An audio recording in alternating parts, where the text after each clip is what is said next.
My name is Emma Stewart, and I'm presenting on work I've been doing for my thesis with Howard Gold on gender and candidate priorities in the 2018 elections. So, why do I care about gender in the 2018 elections? Well, primarily because everybody else seemed to care so much. Even before the historic number of women were elected in November, it seemed like everybody and their brother had an opinion about these women candidates, why they were running, how different they were than other previous election cycles. And I wanted to figure out if that actually was true or not. So, my question was, are female candidates fundamentally different from male candidates? And obviously I needed to focus that down and find a way to quantitatively measure it. So I was focusing on the way that these candidates chose to emphasize issues on the campaign trail. All right, so how did I do that? This is basically an outline of my thesis. So first we're going to talk about the psychological and structural barriers that women candidates commonly face when trying to get elected. Secondly, we're going to go through an extremely brief history of women in campaigns just to place the 2018 elections in context. Then we're going to go through some of my methods and a taste of the data that I collected. Then we're going to come to a conclusion. Well, I'm going to come to a conclusion, and you're all going to believe me. Then hopefully we'll have some time for questions. It remains to be seen if there will be answers to those questions, but I'll try my best. All right. So first we have barriers to elected office. I'm going to guess that most everyone in this room has heard the word stereotypes before, applied in many different places and contexts, but today we're going to focus on two sets of stereotypes. The first is trait and belief stereotypes, and the second is descriptive and prescriptive stereotypes. Luckily for us, trait stereotypes and descriptive stereotypes are essentially the same thing. And the easiest way to explain these is just to give examples. So, trait stereotypes and descriptive stereotypes deal with how society traditionally views women and men. So women are seen as compassionate, caring, communal, gentle, quiet, etc. Men are seen as strong, aggressive, stuff like that. Then prescriptive stereotypes are stereotypes associated with specific roles, like political figures. So if you think of a political figure, how would you describe them? A lot of people would say strong and aggressive, which are the same as the descriptive stereotypes for men. And then tying those two together, we have belief stereotypes, which are assumptions held by voters that ascribe political philosophy based on gender. So because of these trait stereotypes, women politicians are seen as more liberal, focusing on social issues, while male politicians are seen as more conservative and focusing on important issues like the economy and military. So I'll be using a lot of these words to go through the next few slides. All right, so why do these stereotypes even matter? Well, they're extremely pervasive in our society, which affects the political world. For example, voters prefer their political leaders to be masculine. There was a study done on college students, and they were asked to kind of describe a theoretical president of the United States. In 61% of the cases, they used masculine traits while describing this president, and in 0% of the cases did they use feminine traits. And then when the same college students were asked to rate the importance of 10 presidential tasks, masculine tasks were rated as being significantly more important than feminine tasks. Secondly, low information elections lead to a higher reliance on stereotypes. So, in smaller elections, when there is less information available about stances that various candidates have, you're more likely to base your vote choice on demographic information. So in a local election, for a town treasurer, you might unconsciously pick a male candidate because men are associated with handling finances better. Third, we have baseline gender preferences. which means regardless of your own gender, you have a preference for which gender you want to represent you in office. So for example, if you prioritize like ethics, child care, etc., you would have your baseline gender preference would be represented by a woman. However, if your priorities in an elected official were that they were strong on fighting terrorism or combating drugs and crimes, then your baseline gender preference, regardless of your own gender, would be represented by a male because of those belief stereotypes. Fourth, we have political development theory and modeling, which affects who thinks they can run for office. Hint, it's men. The most famous quip is, "Man is by nature a political animal" by Aristotle, which has basically set the stage for centuries of different political realms. Political development theory and modeling are extremely pervasive in society. For example, at an early age, girls are less interested and involved in politics than boys.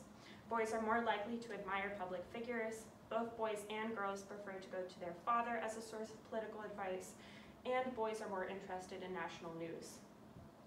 In 2001, some researchers did a study on political engagement since the previous election cycle, and they found that women engaged on average in 1.96 political activities, while men engaged in 2.27 political activities. While this 0.31 difference seems very small, when you scale it to the population of voting age adults in the United States, it becomes a lot more compelling. So, for example, it means that women made 2 million fewer phone calls, made 7 million fewer campaign contributions, and 9 million fewer were associated with a political organization. All right. Lastly, we have political issues and political parties, which also can be gendered. We've talked about political issues and how they're associated with different genders a bit already, but political parties also have gendered connotations. Democrats are often seen as more liberal and thus more feminine. Republicans are seen as more conservative and thus more masculine. All right. Then, we're not done yet. We have structural barriers, which are also influenced by stereotypes. First, we have incumbency, and in this case, it's not important to think about the incumbency advantage in general, but who is receiving that advantage. In Senate elections, there's a benchmark of over 80% of senators who get reelected, and it's even higher in the House of Representatives. And for such a long time, women were excluded from the political world that not many of them have gotten elected, and so it creates a lag on the number of women who have the opportunity to become elected. And interestingly, even when they do become elected, they don't have the same incumbency advantages. Women are more likely to face a challenger from the opposing party and are more likely to have a primary challenger from within their own party. The electoral system is a little bit complicated, so I won't talk about it too much, but essentially, parliamentary systems are a lot better at electing women than our single-member district first-past-the-post system. And countries with quotas, either voluntary quotas or constitutionally mandated quotas, are better at electing women because it's enforced. Third, we have fundraising, and interestingly, there's not a huge consensus on whether there is gender bias in fundraising. Some people have found that women are able to raise the same amount of money as men, or even more money than men, while in the 2018 election, some people found that there was a $500,000 fundraising gap, and that in order to raise the same amount of money, it took longer for women. And historically, women in this country tend to have less wealth than men because of the gender pay gap, and so when they do donate to political campaigns, they can only donate a fraction of the amount of money that men typically donate. Lastly, we have the media, which can be a thesis in and of itself. Generally, it's pretty bad. So there's a lot of gender bias in the way various issues and various candidates are covered. The example I like to give is in the 2016 presidential election, we had Hillary Clinton and Donald Trump. And in the last 3 months of their campaigns, They both faced tremendous coverage on their political scandals. Clinton's primarily focused on one, the email scandal, while Trump had a whole laundry list of scandals. And in this case, it's not necessarily gender biased to demand honesty and transparency from your elected officials, but when the standards are applied unequally, that's where gender bias comes in. And a lot of people are aware of the gender bias in talking about appearance of different political candidates. All right. Then we'll give a very brief history of women in campaigns, just to put this in a little bit of context. Women didn't get the right to vote until the passage of the 19th Amendment in 1920, but that doesn't necessarily mean that their influence was altogether absent until then. Famously, Jeannette Rankin was the first woman elected to the United States Congress in 1916, so before women got the right to vote. Basically, from the 19th Amendment to the mid-20th century, women got elected either through being appointed, like if their husbands or family members died, or using what one researcher called the politics of the mother heart, which meant that women were especially well-equipped and men ill-equipped to understand and deal with certain public issues. They would justify their own political activity as contribution to the welfare of family and home, which sounds very familiar to the type of media coverage of the 2018 female candidates. 1992 was dubbed the Year of the Woman because it was a record election for women. There was a total of 6 women in the United States Senate, which was a record at the time. Now it's 25 women.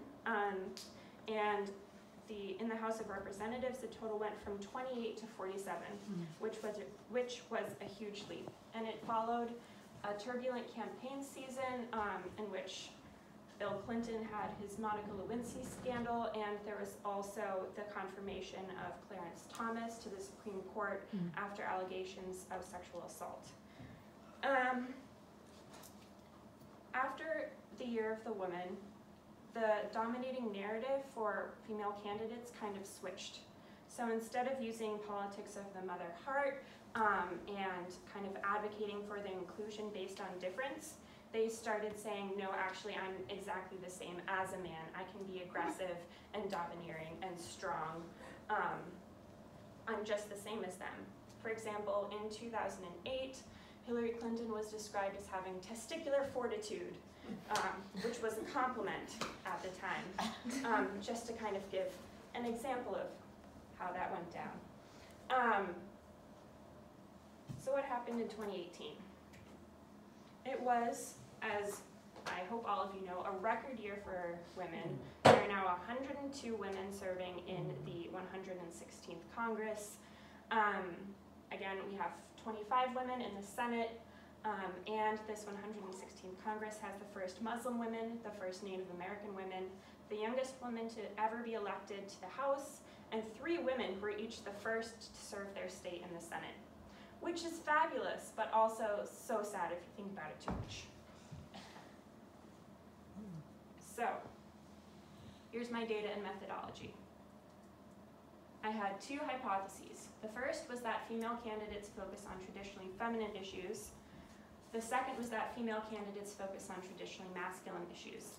So they're each taking one side of the descriptive and prescriptive stereotypes. I'll appeal to voters by being as womanly as possible, or I'll appeal to voters by being as traditionally politicky as possible. So how did I test these hypotheses? First, I looked at the website of every single candidate who ran for the House of Representatives in the general election, which is about 5 years off of my life. I'll never get back. I found their issue priorities on their websites, so their platform, their priorities, their stances. Then I coded them all. So I coded the candidate's gender, their party, their district, the opponent's gender, and all their issues, and a lot more. Then I did some math, which was pretty cool. Mostly I did independent sample t-tests and chi-squared analyses using statistical software. So All right, let's practice reading these charts. All right, so on this side we have issues, and if you can see, I colored feminine issues as red/pink, so like up there, masculine issues as blue, so these three, and neutral issues as purple, so Second Amendment, electoral reform. And basically what this table shows are the biggest differences between these two categories. So it's not necessarily the top issue that the candidates listed the most, it's the biggest difference. So for example, this talks about female candidates versus male candidates as a whole, so not disaggregated by party or anything. And as you can see, we'll just go with the top one, education. 73.3% of female candidates cited the issue on their campaign websites, and 48.3% of male candidates cited the issue on their websites, which is a difference of 25%. Does that make sense? Mm-hmm. Yes. All right, so I've highlighted the most interesting things about this table. The first is that there are only 3 masculine issues with the biggest difference. And 2 of them, the budget and taxes, were mentioned more by male candidates.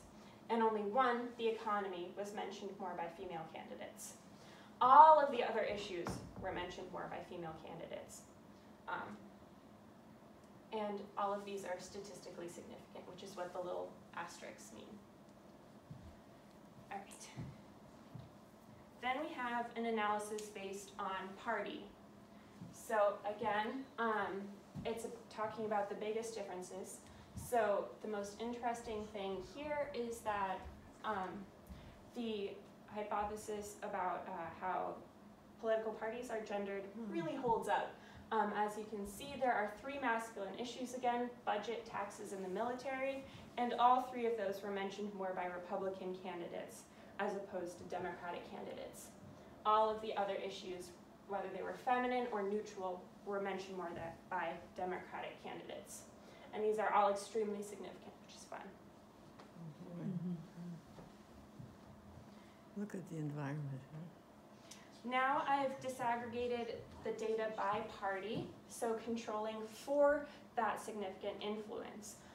So this is looking at female Democrats versus male Democrats. And again, we're looking at the differences. So these, as you can see, are less significant, potentially because the sample sizes are smaller, but also the differences are smaller. So the most interesting thing about this slide is that there is only 1 issue which male Democrats mentioned more than female Democrats, and that's jobs. Female Democrats mentioned all of these other issues more than male Democrats. National security? That's not one of the biggest differences. So these are just the biggest differences. Okay. Mm-hmm. There's no asterisk there. Yes, I know that. So that means what? It's not significant, but it's still interesting. But it's We not can have Still questions Okay, at the we'll wait end. till the end. Okay, sorry. All right. This is a different kind of table. This is what I said I wasn't doing earlier, so it just lists the top issues for each category of candidates. And again, it's disaggregated by party and gender. So first we have Democratic women, and then we have Democratic men. And if you look at the top 3 issues, they are exactly the same. So first healthcare, then education, then the environment. Doesn't matter if you're a Democratic man or a Democratic woman, that's what you mention first, typically. And also, all of the issues for both men and women are the same, if in a different order. The only difference is that Democratic women mention abortion, and Democratic men don't, because it's tied at the bottom. And again, you can see that a lot of these issues are feminine, gendered. So then we have the same kind of analysis for Republican candidates. And so there's only 1 that is statistically significant, which is education, and that's mentioned more by Republican women than by Republican men. The sample size is extremely small. There are only 52 Republican women running for office. And as you can see, there again is a lot more masculine gendered issues than in the Democratic candidates. And also all of these issues were mentioned more by women, Republican women, than men. Then we have the modal issues again for these Republican candidates, and the funnest part of this presentation is that for Republican women, the highest cited issue was masculine, it's the military, and for Republican men, it's feminine, healthcare. And so that really kind of flips the script, which I found fascinating.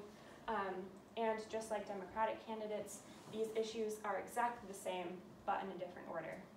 And you can see that there are a lot more masculine-coded issues than feminine-coded ones.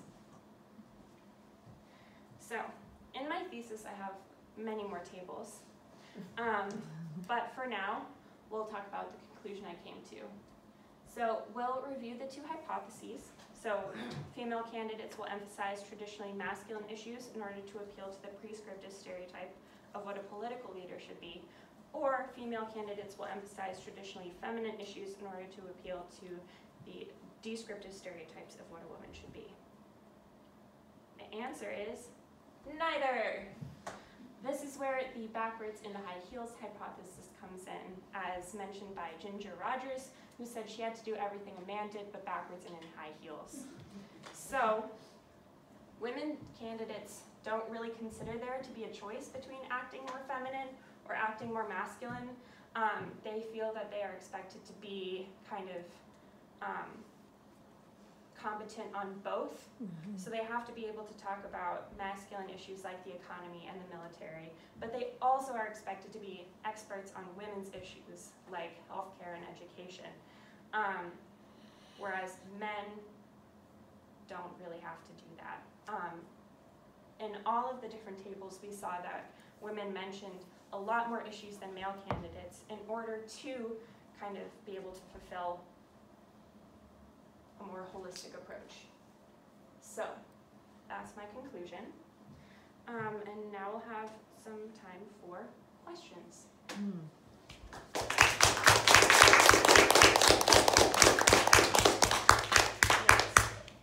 I'm just curious, did women candidates mention a statistically significant higher number of issues? Like, did they just have more issues altogether? Yes. Oh, okay. And was that true for, you also did, you found that, was it Democrats had more than Republicans too, or no? What do you mean? I'm just trying to remember. No, a greater number of issues. Did they mention more issues? I'm not sure about that. Okay, just curious. Yes. I have a question. You didn't mention it. I'm just curious to know if in your research you found something related to the Me Too movement in 2018 election for women, issues that came up that would normally they would not mention it. Yeah. So I wasn't able to kind of code for exact political policies, so I was only able to note that if like candidates mentioned like women's rights. But it is important in the context, I talk a little bit about that in my thesis, that it kind of mirrored the 1992 elections with Anita Hill's testimony and the Me Too movement. It brought up kind of similar feelings in the country, and generally this isn't like statistically significant or anything, but when I was looking at a lot of those issue platforms and statements, a lot of candidates, regardless of gender, did talk about sexual assault. Yes? I'm curious, so your data was mainly from their websites and Yes. what they said about kind of, you know, which issues they pointed to on their websites, which may not correlate exactly with kind of their speeches and their stump talks and, you know, exactly how the media covers them. Do you have any sense, or has there been any research kind of looking at the relationship between what someone says on a website and how they sort of actually present themselves and how they're actually portrayed? Yes, I also included 3 case studies in my actual thesis. So I looked at how the issue statements compared with like the actual language on the websites and a little bit of their media coverage. Again, because there are almost like about 900 candidates who were running for election in the House of Representatives, I chose to just go with the websites because it's kind of the same for all of them and easy to code for. Did you find any differences in your case studies? Yeah, I found that all three candidates, so I looked at 2 female Democratic candidates and 1 female Republican candidate, and they all kind of balanced this masculine and feminine issue very differently. I looked at, for example, a candidate in, I think, Michigan, who was called a service candidate, which meant she served in the military, but was running as a Democrat. And so she used kind of her military background to bolster her talking about more feminine issues. So you can't question like a veteran's strength. So that's how she balanced it. That's just one example. I've been thinking in comparative terms, in the Middle East, North Africa, and Sub-Saharan Africa, the list that you mentioned where there are quotas for parliaments, often the women who run are conservative. They tend to be more conservative politically.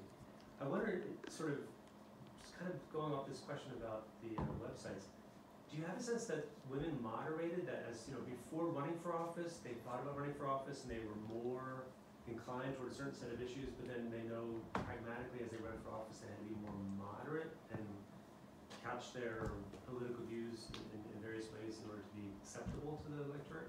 Yeah, that's a really interesting question, and it's something I tried to look at when I coded for the competitiveness of a district. So I looked at whether or not a district was like marked as competitive and whether that kind of changed the issues that they spoke about, whether they talked about more controversial issues like the Second Amendment or abortion, or they kind of stayed away from those. And there were different effects for female Democratic candidates versus female Republican candidates. And I honestly can't remember off the top of my head, but it is definitely a factor in how they choose to present themselves on the campaign trail. Zoya. I was wondering if there were like gendered divisions within the policy areas that you researched. Like, so for example, you're talking about how like women candidates focus on the economy more. Were a lot of them talking about like women's labor force participation, or like were there gendered breakdowns within those big categories that you looked at? That would also be a really interesting further analysis to do. I couldn't code for all the different nuances in like the economy, so I'm not sure. I don't have the answer to that, but it is definitely something I wish I could have done if I had more time and resources. Yes. Was there any difference in women versus women races, as opposed to Oh, that's a good women versus question. men? Yes, Howard, I did, in fact. Why didn't you say something about that? Yeah, I did look at the gender of the opponent, so whether the issues for women who are running against other women were different than women who are running against other men, and there may have been an effect, I don't remember. Do you remember? I think there was. I think Cool. more, if I remember correctly, that there were more women-coded issues. Yeah. I vaguely remember that. There was so much data in the thesis that it's There hard was, yeah, there's Less- also different media coverage, to. Yeah. Yeah. so there's less negative ads when women are running against other women. Yes, one more question. Did you find any evidence for the glass cliff phenomenon where women were more likely to be running in like low probability elections? Like, I didn't code for that, but I do talk about it in the barriers part, that's also a common phenomenon. Thank you. Thank you.